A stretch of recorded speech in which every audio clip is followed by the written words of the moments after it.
Fundado por um suíço, o Barcelona teve em sua história vários fatos marcantes, grandes times e grandes jogadores, e hoje enfrentam uma grande crise. Fique conosco e veja a história do Barcelona. E aí pessoal, sejam bem-vindos a mais um vídeo e hoje vamos estar falando sobre a história do Futebol Clube Barcelona. Então já vou reforçando seu apoio, compartilhe o vídeo, se inscreva aqui embaixo, ative o sininho da notificação e não se esqueça de avaliar o vídeo no final, ok? É isso e vamos pro vídeo. Em 22 de outubro de 1899, um ex-futebolista suíço, Hans Gamper, conhecido na Catalunha como Joan Gamper, colocou um anúncio no jornal Los Deportes, declarando seu desejo de formar um clube de futebol na cidade de Barcelona. Ele conseguiu reunir 11 pessoas e formou o time, formando assim o Futebol Clube Barcelona. Alguns dizem que as cores do Barcelona, adotada por Joan Gamper, teria sido inspirada no time da Suíça, o Basel, que ele tenha sido capitão. O vermelho usado pelo Barça foi substituído pelo grená, isso porque era a cor que o desenhista do escudo do Barcelona tinha disponível na época. Falando do escudo do Barça, até o ano de 1910, o Barcelona usava o escudo da cidade de Barcelona, depois adotando um novo escudo com a forma de panela 3/4, tendo várias alterações ao longo do tempo, até que em 2002 fez o escudo que é usado até o tempo de hoje. Em 1908, Joan Gamper se tornou presidente do Barça. Naquela época, o Barça passava por uma crise enorme, que quase levou o time à falência. Não ganhava nada desde 1905.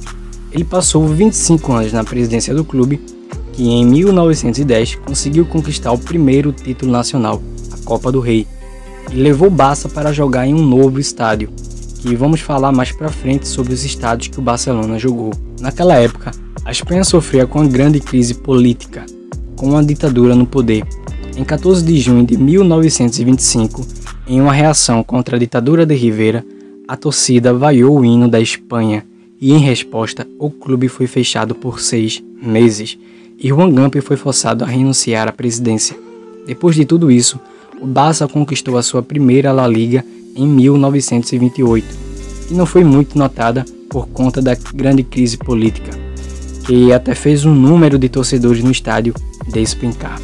E uma curiosidade que podemos destacar aqui é que nos anos de 1930 tiveram os primeiros brasileiros a jogar no Barça, ambos vindo do Vasco, e infelizmente eles não deram certo por conta do grande preconceito por serem negros.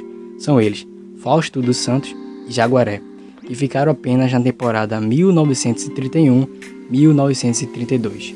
Ao final da Guerra Civil Espanhola, o general Franco, que ganhou a guerra, proibiu o uso da bandeira da Catalunha e ordenou o Barça a trocar o seu nome, dizendo que deveria apenas conter nome em espanhol, de Futebol Clube Barcelona para Clube de Futebol Barcelona, e ele também acabou com o campeonato catalão. Em 1950, o Barça contratou Kubala, que vinha a ser depois votado em 1999 como o maior jogador dos 100 primeiros anos do clube, um dos maiores jogadores da história do Barça, sem dúvida alguma, ganhando até uma estátua. O estádio do Barça que todos já conhecem é o Camp Nou, inaugurado em 1957, que em catalão significa Campo Novo. Mas antes do Camp Nou, o Barça jogou entre 1909 e 1922 no Campo da Indústria. Entre 1922 e 1957 jogaram no Les Corts Camp. Eu não sei se assim se pronuncia, mas enfim. E o nome da torcida do Barça, culé, vem da expressão cul, palavra catalã que dá o significado de bunda. É isso mesmo. A razão disso era o fato de que quem passava pelo estádio em dia de jogo do Barcelona via as bundas dos torcedores do lado de fora do muro, que estavam sentados nas arquibancadas, como vocês estão vendo aí nas imagens.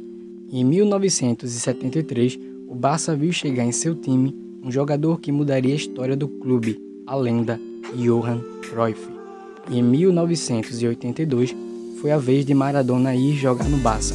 Naquela ocasião, o Barça buscava conquistar a taça dos clubes campeões europeus, mas ainda não conseguia ser campeão. Até que em 1992, na final contra o Sampdoria, o Barça venceu por 1-0 com gol de Koeman e conquistou a primeira Liga dos Campeões. Anos depois, o time ficou conhecido como Dream Team, pelas conquistas e pelo que vinha jogando. O time era treinado por ele Johan Cruyff. Passa-se os anos e Cruyff sai do comando do Barça depois de 8 anos à frente do time. E, a passar do tempo, jogadores como Figo, Ronaldo, Rivaldo foram jogar pelo Barça.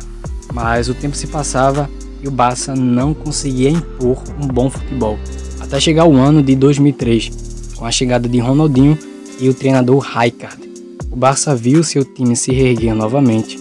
Ronaldinho atraiu os holofotes do mundo para a Catalunha. O Barça foi fortalecendo seu elenco, subindo vários jogadores da sua base, e no ano de 2004 surgiu um tal de Lionel Messi. E em 2006 o Barça conquistou sua segunda Liga dos Campeões, depois de 14 anos sem ganhar. No ano de 2008, Ronaldinho sai do Barça e Messi assume a camisa 10. E um treinador assume o Barcelona, mudando totalmente o rumo do clube. Quem foi esse cara? Ele foi Pep Guardiola.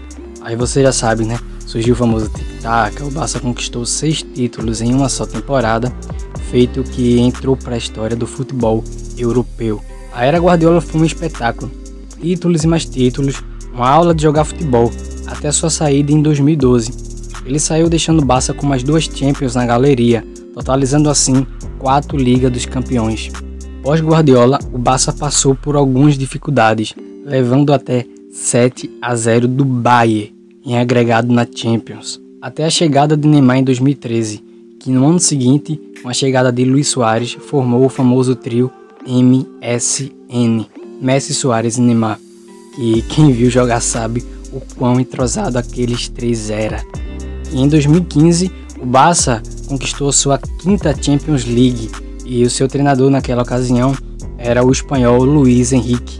Bom, depois disso o Barça entrou em uma grande decadência com o Bartomeu, vendendo o Neymar em 2017 para o PSG, gastando caro em jogadores como Dembélé, Coutinho e Griezmann, aumentando salários e contratos de vários jogadores, sem um grande retorno desses jogadores.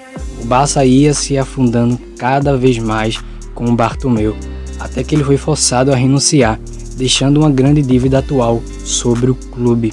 E para finalizar, é meio que impossível falar do Barcelona e não citar a grande rivalidade entre o Barcelona e o Real Madrid, que vai além do futebol, sendo cultural e até política. Por muito tempo, os 2 times meio que dominou o futebol europeu, e esses 2 times fazem o maior clássico do futebol, o famoso El Clássico. Se vocês quiserem que a gente faça 2 vídeos mais detalhados, um sobre a dívida atual do Barça e outro sobre a rivalidade entre o Barça e o Real, é só deixar aqui embaixo nos comentários que iremos fazer sem dúvida alguma. E este foi o vídeo sobre a história do Barça. A história do Barcelona é cheia de curiosidades e não deu para pôr tudo aqui. Eu agradeço a todos por terem assistido, avalie este vídeo com seu like e comentário aqui embaixo. Não se esqueça de se inscrever no canal e compartilhar esse vídeo. Obrigado de coração e falou!